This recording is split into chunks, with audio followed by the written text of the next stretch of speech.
Hey everybody, MTG Orzo here, and I think I owe you an apology. All of you splendid people, I'm gonna keep this hand by the way, who have stuck around this long. I'm making videos again. I moved back into my apartment in Suzhou, which means my internet actually works. It's been a rough couple weeks. I think I was gone for a month and a half. And so what I'm trying to say is that I don't know how to play Yu-Gi-Oh anymore. So we're gonna be relearning how to do all this. I recorded 3 videos earlier until I realized that I had my audio recording turned off because of another thing I did, not for the YouTube channel. I had the audio off, and what that meant is that I wasted a lot of my time, which did not endear me to making this video, but here I am, and we've actually got a sweet hand versus a bad deck, so this is going to go splendidly. I don't see how this is going to go wrong. He could gank this Blink Moth Urn, but I'm not too worried about it. I mean, you guys know my opinion on red-white, and it's got Return to Dust, which makes me sad, because it's a great card against me, but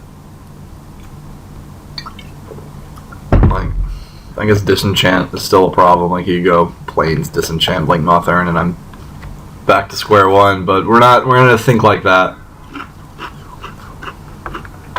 Kargan Dragonlord. What the fuck does this guy do? He does nothing. Perfect. I love it when my opponents play cards that have no text. Yeah. So just to keep this on the up and up, because I want to tell you guys everything about what happens with me, is that I got my ass kicked versus a Sliver Queen deck, and then I stomped over a Maelstrom Wanderer deck, and then both of those games I had recorded and then realized that I had no audio. So here we are with the continuation of the series you guys have all been waiting for. Thank you everybody who took time out of their busy lives to send me a message. I would say that I read them all, but I just read them all today, so that would have been a lie. I don't know, my life's been really weird for a bit, so I hope you guys will forgive me. Doing these videos is one of the big constants in my life, so I do really appreciate being able to do these.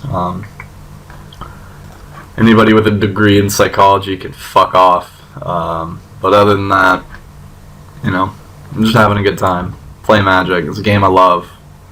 I really do love this game. An unreasonable amount. This game does a lot for me. This game's been there for me, and we're just gonna move this game hopelessly out of reach for him. Font of Mythos is gives him cards, but again, I talked about in the deck tech about there are decks that I do not care if they have more cards. Aurelia the War Leader, when I'm this up in mana, is one of those decks where I just don't give a shit if they have cards.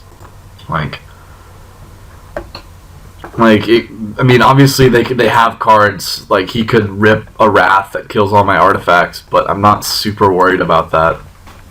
I mean, I am worried about it, but I'm not worried about it if I can, rip a Kozilek and draw 4, go back to square one. So we'll see. And then we have all his dust to just counter whatever army he wants to fucking vomit onto the battlefield or whatever. Alright, Magma Jet. Wow. Alright, so Magma Jet is the quality of card we are playing against. What a triumphant return to form for me to come back to Magic the Gathering to play a deck that has Magma Jet in it. I mean, Scry 2 is good, but 2 damage hits. I mean, it hits some relevant things, just Not as many as you'd hope. Like, it would hit this Kargan Dragon Lord, but I'm not afraid of this Kargan Dragon Lord, because it takes 4 red mana for him to become a 4/4. Waste his probably entire turn, and then turn him into an 8/8 dragon. When what you could have done is just played an 8/8 dragon that has other text, other than fire breathing. Like, this is worse than Shivan Dragon at Mythic. I guess, like, the versatility. Okay, well, he's got Mana Vault too, so I guess we're all aboard the fun train, the fast mana train. Hold on, I'm gonna eat this chip really loudly in front of the mic.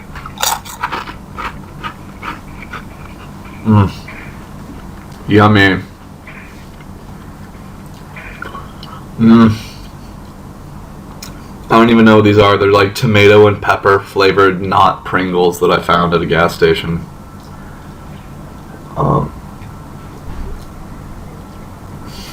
Speaking of, my favorite grocery store closed down sometime when I was gone.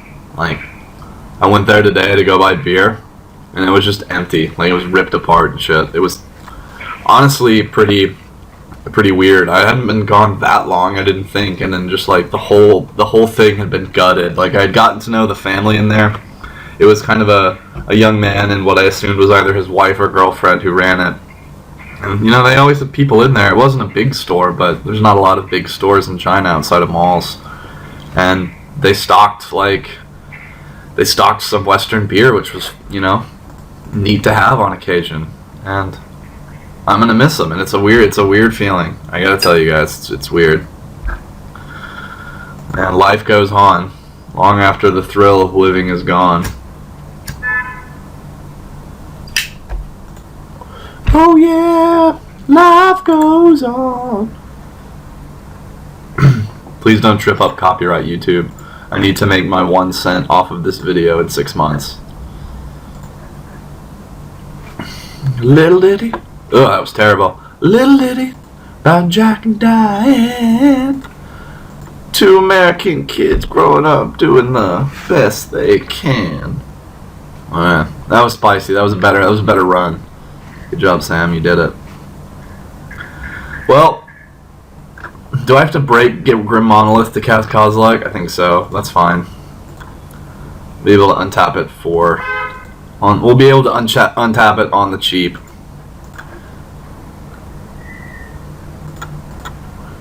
Draw 4. Yay. Artifacts.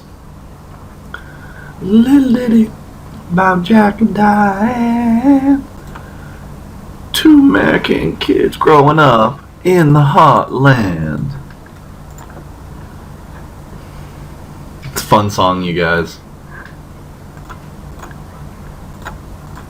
We're just going to play out an inordinate amount of artifacts to just get as much value off of this Blink Moth Urn as possible while he only has 1. We always make red for Blink Moth Urn, or for Cold Steel Heart, so no reason to change it now.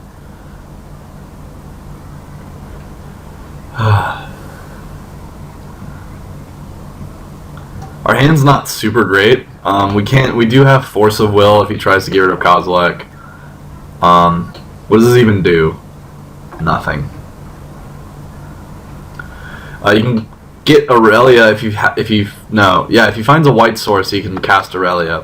He's got 8 cards in his hand. Like, he's gonna need to do something.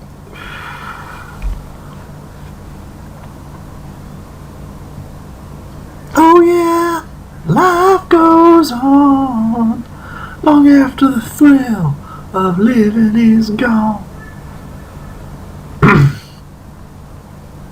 It's a good song, you motherfuckers. Go listen to it. I'm plugging this, like, I don't even know how old song, but it's one of those fun, like, summer songs. Target spell or ability, huh? Blink Moth Urn. You motherfucker. Well, all is dust, huh?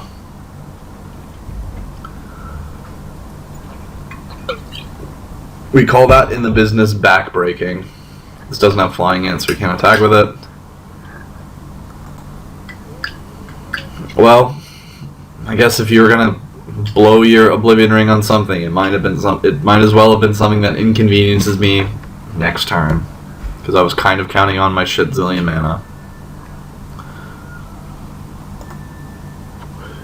Gonna draw 3 cards, just be the coolest big dick OG in the universe. Yeah, sure, I won't pay. Why can't I just yield to that? Why is everything so hard? Why does Magic have so many rules? Duplicate does nothing. Ghost Quarter doesn't actually do anything because you can just replace it. We'll play out of wastes. Alright, so the most value out of my All Is Dust is if I do it pre-combat. That means you can't sack a Dragon Lord. And do I have enough mana to even do it? Yeah, I have exactly 7. Which will put me to 7 cards in hand. Jesus. Or I have 8. Fuck off. I have 8 mana. It's basically the same thing. All Is Dust. Swords? Oh, don't, it's not gonna work. It's not gonna work how you think it is. Oh, baby. Oh, baby. Oh, I fucking love this card. You just get to say no. You just take the card out of your hand and say no with no repercussions. Yeah, that's the ball game. You're just gonna go down to like 2 lands. Yeah. Good game, bro.